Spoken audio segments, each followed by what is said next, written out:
నాథుడు రాసిన మరో రచన తను స్టార్టింగ్ లైఫ్లో ఉద్భటారాధ్య చరిత్ర. ఇది శ్రీనాథుడు తొలి కావ్యం. మామిడి వేమనకు అంకితం ఇచ్చాడు.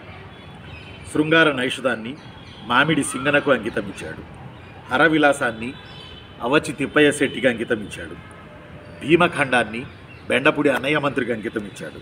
కాశీఖండాన్ని వీరభద్రారెడ్డికి అంకితం ఇచ్చాడు. అలానే పండితారాధ్య చరిత్రని మామిడి ప్రగ్గడకు అంకితం ఇచ్చాడు.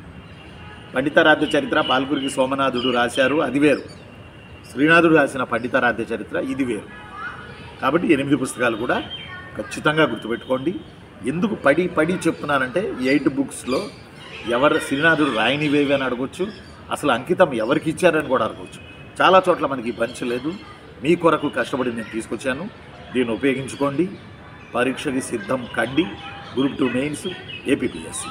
Thank you very much. Hello, hi రా నాన్న, నేనురా మీ అన్నయ్య హిస్టరీ రఫీ సార్ని. రెడ్డి రాజులకు సంబంధించి మార్నింగ్ లైవ్లో చెప్పడం జరిగింది క్లాసు ఈరోజు.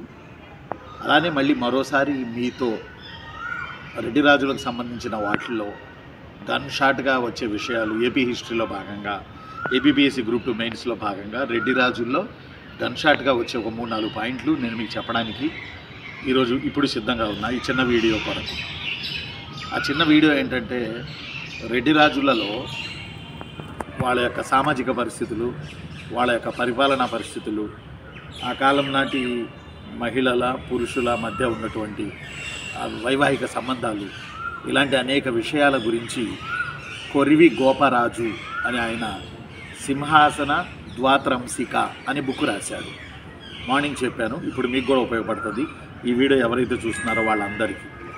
సింహాసన ద్వాత్రంసిక అనేది ఆ బుక్ పేరు. ఈ సింహాసన ద్వాత్రంసిక అనేది కొరివి గోపరాజు గారు రాశారు. సింహాసన ద్వాత్రంసిక అంటే 32 మెట్లు. ఇది సింహాసనం అనుకోండి, ఈ మెట్లు అనుకోండి. 32 మెట్లు ఎక్కి వెళితే అప్పుడు రాజు యొక్క సింహాసనాన్ని మీద కూర్చోగలడు. విక్రమార్కుడు అనే ఒక రాజును ఉద్దేశించి, ద్వాత్రంసిక అంటే 32, విక్రమార్కుడు అనే రాజును ఉద్దేశించి ప్రతి మెట్టు దగ్గర సాలభంజికలు అనే శిల్పాలు, సాలభంజికలు అంటారు, సాలభంజికలు అనే శిల్పాలు ప్రతి మెట్టు వద్ద నిలబడి, సింహాసనాన్ని నీవు అందుకోవాలంటే ఈ కథలన్నీ వినాలి, ఈ పౌరుషమైన కథలు, రాజనీతికి చెందిన కథలు, సొసైటీకి చెందిన కథలు నువ్వు వినాలి అని సాలభంజికల పేరిట 32 శిల్పాలు, 32 కథలను ప్రాణం పోసుకుని ఆ రాజు కావాల్సిన వాడికి చెప్పాయి. రాజన్నవాడు అల్లటప్పకెళ్ళి కూర్చోకూడదు, పరిపాలన కొరకు ఇలా కష్టపడి వెళ్ళాలి అని 32 సాలభంజికలు, 32 కథలు కాబోయే రాజు విక్రమార్కుడికి చెప్పాయట. ఆ కథల్లో రాజనీతి ఉన్నది.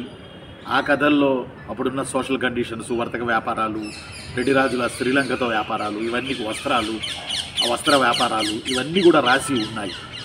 కాబట్టి ఇది చాలా ఇంపార్టెంట్. కొరివి గోపరాజు తెలంగాణ రాష్ట్రానికి చెందిన నిజామాబాద్ జిల్లా వాస్తవ్యులు. ఉమ్మడి నిజామాబాద్ జిల్లా భీమ్గల్ అని ఉంటుంది. ఆ భీమ్గల్ గ్రామ వాస్తవ్యులు కొరివి గోపరాజు. చాలా ఇంపార్టెంట్. సింహాసన ద్వాత్రంసిక రాశారు. ఖచ్చితంగా ఇంత లోతుల్లోకి వెళ్ళి అడగకపోయినా సింహాసన ద్వాత్రంసిక ఎవరు రాశారు అని అడగొచ్చు, లేదా కొరివి గోపరాజు రచన ఏందని కూడా అడగొచ్చు. యాక్చువల్లీ ఈ పుస్తకం తెలుగు మీడియం, ఇంగ్లీష్ మీడియం కాదు. ఒక సంస్కృతానికి అనువాదం చేసే కొరివి గోపరాజు గారు సింహాసన ద్వాత్రంసిక అని తెలుగులో రాశారు. ఇది తరువాత రెడ్డి రాజుల కాలంలో మరొకటి మీరు ఒక్కసారి రీకలెక్ట్ చేసుకోవాల్సింది రణము కుడుపు యుద్ధ విధానం. రెడ్డి రాజుల యుద్ధ విధానాన్ని రణము కుడుపు యుద్ధ విధానం అంటారు.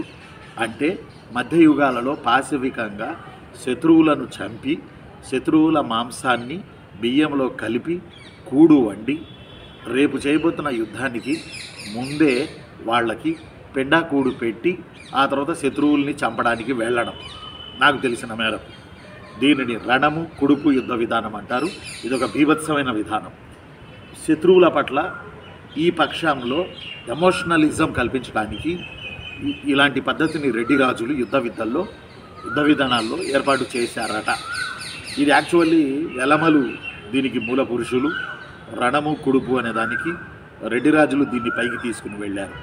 సో యుద్ధానికి ముందే వైరి పక్షంలో ఉన్న శత్రువుల్ని చంపి వాళ్ళను ముక్కలు చేసి బియ్యంలో కలిపి వంట వండి వాళ్ళకి పెట్టడం, పిండకూళ్ళ పెట్టడం. ఆ తర్వాత ఈ అన్నం సాక్షిగా ఈ సైన్యంలో ఎమోషనలిజాన్ని ఇంప్రూవ్ చేసి యుద్ధంలో పడి గెలవడం.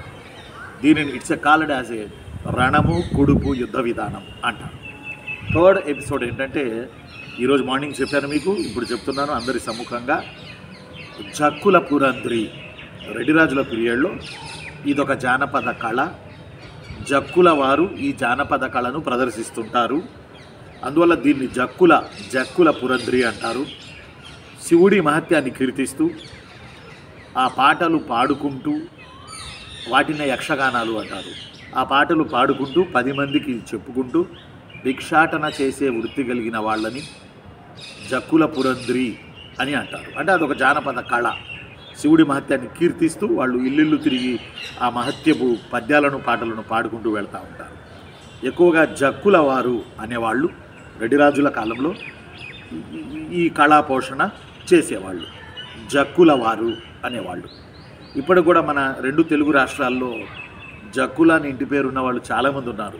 కీర్తి జక్కుల అని ఇంటి పేరు ఉన్నవాళ్ళు చాలామంది ఉన్నారు. కాబట్టి ఇది జక్కుల పురంధ్రి అనే ఒక జానపద కళ. అది రణము కుడుపు యుద్ధ విధానం. ఆ తర్వాత ఇంకోటి ఇప్పుడే చెప్పారు, కొరివి గోపరాజు సింహాసన ద్వాత్రంశిక. కీర్తి, మా కీర్తమ్మకి థ్యాంక్స్ చెప్పాలి మీరు. మా అమ్మాయి మా స్టూడెంటు, ఇలా కీర్తి దొరికింది నాకు మీకు చెప్పడానికి. కీర్తికి మీరు థ్యాంక్స్ చెప్పాలి. కీర్తి కూడా ఈ వీడియో చూస్తుంది సాయంత్రం. సరే, ఇంకోటి కూడా పొద్దున మీకు చెప్పాను చాలాసార్లు. శ్రీనాథుడు తను రాసిన రచనలు ప్లస్ తను ఇచ్చినటువంటి ఏమంటాం దాన్ని మనం, తను చేసినటువంటి అంకితాలు, అందులో సింపుల్గా గుర్తుపెట్టుకోండి. మొత్తం ఎన్ని ఉన్నాయంటే 6, 7, 8 ఉన్నాయి. సింపుల్గా గుర్తుపెట్టుకోండి. కింద నుంచి వద్దాం. పలనాటి వీర చరిత్ర మాచర్ల చెన్నకేశవుడికి అంకితం ఇచ్చాడు, దేవుడికి, చెన్నకేశవ స్వామికి. అలానే శివరాత్రి మహత్యం, శ్రీశైలంలో శివరాత్రి బాగా జరుగుతుంది కదా, అందువల్ల శ్రీశైలంలో ఉన్న అప్పటి మఠాధిపతి శాంతయ్యకు శివరాత్రి మహత్యాన్ని అంకితం ఇచ్చాడు. శ్రీనాథుడు ఒక్కొక్క బుక్ ఒక్కొక్క అంకితం ఇచ్చి డబ్బులు తీసుకొని తను ఆ డబ్బులతో జీవించేవాడు. అంకితం అంటే డెడికేటెడ్ టు ఎవరికైతే వాళ్ళకి. శ్రీనాథుడు 8 రచనలు ముఖ్యమైన, ఇంకా అనధికార రచనలు చాలా ఉన్నాయి. ఈయన రాశాడు అని చెప్పి కట్ చేస్తే. శ్రీనాథుడు మళ్ళీ చెప్తాను, పలనాటి వీర చరిత్ర. ఈ పుస్తకాన్ని మాచర్ల చెన్నకేశవ స్వామికి అంకితం ఇచ్చాడు. మాచర్లలో అతిపెద్ద చెన్నకేశవ స్వామి టెంపుల్ ఉంది. దాని ఎదురే బ్రహ్మనాయుడు అతిపెద్ద ఏకశిలా విగ్రహం ఉంటుంది.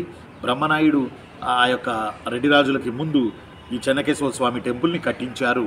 వీర వైష్ణవాన్ని ఏర్పాటు చేసి చాపకూడు పద్ధతిని ప్రవేశపెట్టిన, వైష్ణవంలో సంఘ సంస్కరణ తీసుకొచ్చిన పలనాటి బ్రహ్మనాయుడు. ఆ తదుపరి ఇంకోటి ఇంపార్టెంట్ ఏంటంటే, మనకి శ్రీనాథుడు గురించి మనం మాట్లాడుకుంటున్నాం. శ్రీనాథుడు పలనాటి వీర చరిత్రను శ్రీనాథుడు అతనికి అంకితం ఇచ్చాడు. ఎవరికి? మాచర్ల చెన్నకేశవ స్వామికి అంకితం ఇచ్చాడు. అలానే శివరాత్రి మహత్యాన్ని శ్రీశైల మఠాధిపతి శాంతయ్య అనే ఆయనకి అంకితం ఇచ్చాడు. శ్రీశైల మఠాధిపతి. ఇంకొకసారి శ్రీశైల మఠాధిపతి